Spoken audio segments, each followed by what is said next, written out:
Hello friends, किस किस ने इस प्रोडक्ट को देखा है या यूज़ किया है। ये एक हेल्थ ड्रिंक है। इसको मॉर्निंग में खाली पेट में कॉफ़ी की तरह पिया जाता है। आप लोग इसका कंपोजिशन और डायरेक्शन फॉर यूज़ भी देख सकते हैं। इसका बहुत सारा हेल्थ बेनिफिट है और तो स्पेशली डायबिटिक पेशेंट के लिए बनाया गया है।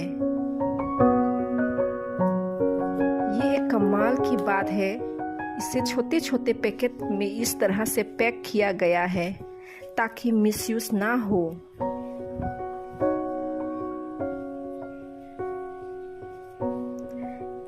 ये आयुष का प्रोडक्ट है और क्लिनिकली टेस्टेड भी, और सब लोग यूज कर सकते हैं।